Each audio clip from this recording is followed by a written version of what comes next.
Hello everyone, Radhe Radhe सभी को। आज हम रिवीजन करेंगे आंतरिक सुरक्षा। इसके 1 से 50 तक क्वेश्चन हैं, आज उसको रिवीजन करेंगे। इसके ऊपर के जितने टॉपिक हैं, मानवाधिकार से लेके आधुनिक भारत का इतिहास, ये सब कंप्लीट हो चुके हैं। प्ले लिस्ट में हम सेव कर दिए हैं। Exampur, Mahabharat, practice set, GS के नाम से है। आप लोग चैनल सब्सक्राइब कर लीजिए। आज हम रिवीजन करेंगे आंतरिक सुरक्षा। आज का टॉपिक है आंतरिक सुरक्षा। इसमें सबसे पहला क्वेश्चन है, आंतरिक सुरक्षा का प्राथमिक उद्देश्य क्या है? तो अपनी सीमा के भीतर शांति और व्यवस्था बनाए रखना। अगला है, अगस्त 2024 में किस रैनसमवेयर हमले में सैकड़ों भारतीय बैंक का भुगतान प्रणाली से बाधित कर दिया गया था? आंसर बी होगा, CH टेक्नोलॉजीज। अगला है, के अनुसार 2023 में भारत में कितने साइबर हमलों की रिपोर्ट की गई थी? तो 1.6 मिलियन। अगला क्वेश्चन है, क्वेश्चन नंबर 4 है, मादक पदार्थों की तस्करी के संदर्भ में गोल्डन क्रिसेंट में कौन सा देश शामिल होते हैं? तो ईरान, पाकिस्तान और अफगानिस्तान। अगला क्वेश्चन है, मादक पदार्थ का पारगमन के लिए गोल्डन ट्रायंगल में कौन सा देश आते हैं? तो म्यांमार, थाईलैंड और लाओस। गोल्डन ट्रायंगल और गोल्डन क्रिसेंट, ठीक, गोल्डन क्रिसेंट में आएगा ईरान, पाकिस्तान और अफगानिस्तान। गोल्डन ट्रायंगल में आएगा म्यांमार, थाईलैंड और लाओस। क्वेश्चन नंबर 6 है अगला, अवैध धन की उत्पत्ति को छिपाने और उन्हें वैध अर्थव्यवस्था में एकीकृत करने की प्रक्रिया को क्या कहा जाता है? तो धन संशोधन कहते हैं। अगला टॉपिक है, उग्रवाद और नक्सलवाद। कश्मीर में भारतीय प्रशासन के खिलाफ अलगाववादी उग्रवादी विद्रोह किस वर्ष शुरू हुआ था? 1889 में। अगला क्वेश्चन है, नेशनल लिबरेशन काउंसिल ऑफ ताइलैंड की सीमा पर सक्रिय है जो एक अलग राष्ट्र की मांग कर रहा है? किस सीमा के लिए जो एक अलग राष्ट्र की मांग कर रहा है? कौन सा है? असम और अरुणाचल प्रदेश। अगला है, नक्सलवादी आंदोलन की उत्पत्ति 1967 में किस राज्य के नक्सलवाड़ी गांव से हुई थी? कहाँ से हुई थी ये? पश्चिम बंगाल। अगला है, नक्सलवाद किस राजनीतिक विचारधारा से प्रेरित है? मार्क्सवादी। अगला है, 2004 में PWG पीपल्स वार ग्रुप और MCCI का विलय किस संगठन का निर्माण किया गया था? तो कब किया गया था इसको? CPI। अगला क्वेश्चन है, क्वेश्चन नंबर 12 है, अप्रैल 2024 तक भारत में 9 राज्यों में कितने जिले वामपंथी उग्रवाद से प्रभावित हुए थे? कितने जिले प्रभावित हुए थे? 38। अगला क्वेश्चन है, भारत सरकार ने किस तिथि तक नक्सलवाद से पूरी तरह खत्म करने की प्रतिबद्धता जताई है? तो 31 मार्च 2026 तक, ठीक। अगला क्वेश्चन है, अगला टॉपिक है, क्षेत्रवाद और अलगाववाद। इसमें है, बोडोलैंड के निर्माण का मांग मुख्य रूप से किस राज्य से संबंधित है? तो कहाँ से संबंधित है? असम से।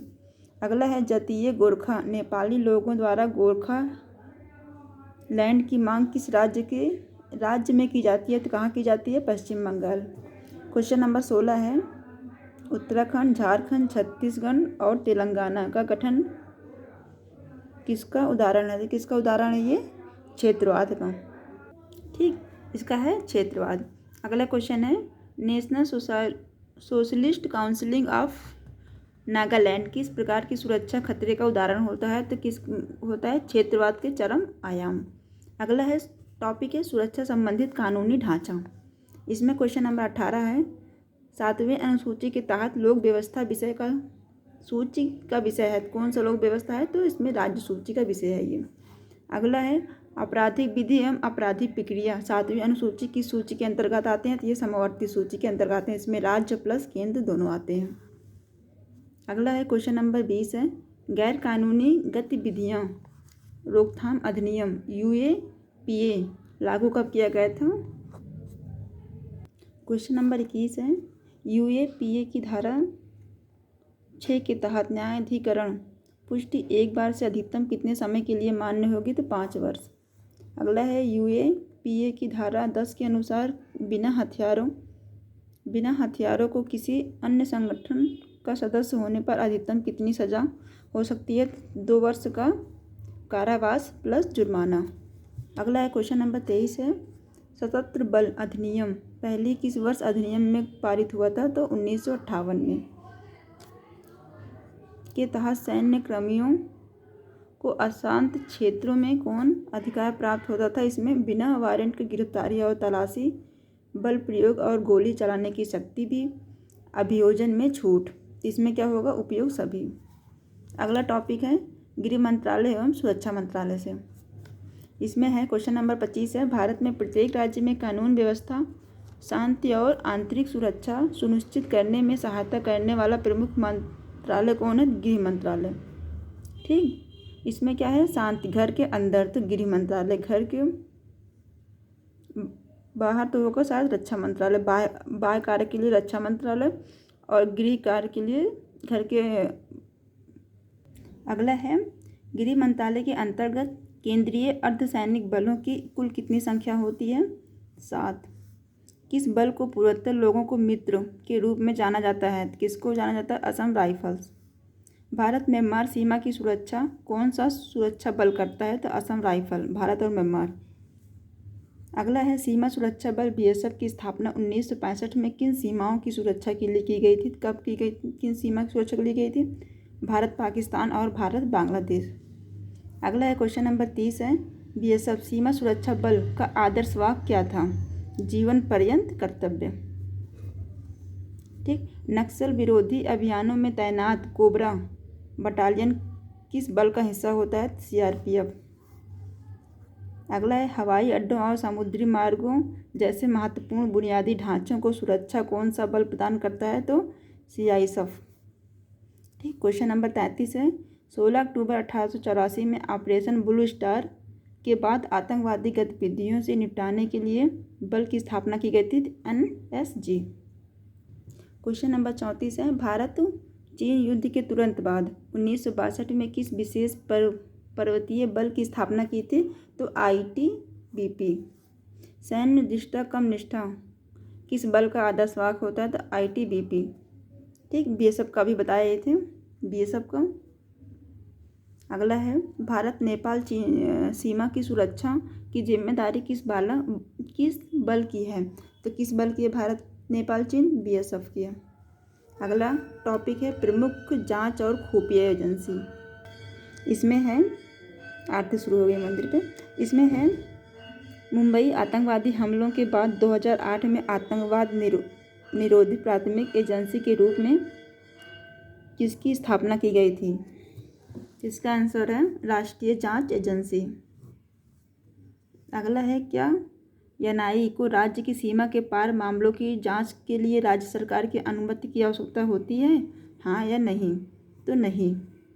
1887 में स्थापित दुनिया का सबसे पुराना मौजूदा खुफिया संगठन किसे माना जाता है? तो किसे माना जाता है? तो आईबी। ठीक, एक खुफिया एजेंसी है ये आईबी। केंद्रीय जांच ब्यूरो सीबीआई को अपनी शक्ति किस अधिनियम से प्राप्त होता था? तो दिल्ली विशेष पुलिस स्थापना अधिनियम 1946 के साथ। अगला है उद्योग निरपेक्षता और अखंडता किस एजेंसी का आदर्श वाक्य है? तो किसका है? सीबीआई का। अगला है क्वेश्चन नंबर 42। अगला है प्रवर्तन निदेशक ईडी मुख्य रूप से किस प्रकार के अपराधों की जांच के लिए होता है? तो वित्तीय अपराध और मनी। अगला है ईडी किस अधिनियम के तहत मनी लॉन्ड्रिंग के मामलों पर मुकदमा चलाया जाता है? अगला टॉपिक है महत्वपूर्ण सुरक्षा अभियान से। ठीक, एनआईए एवं ईडी द्वारा पॉपुलर फ्रंट ऑफ इंडिया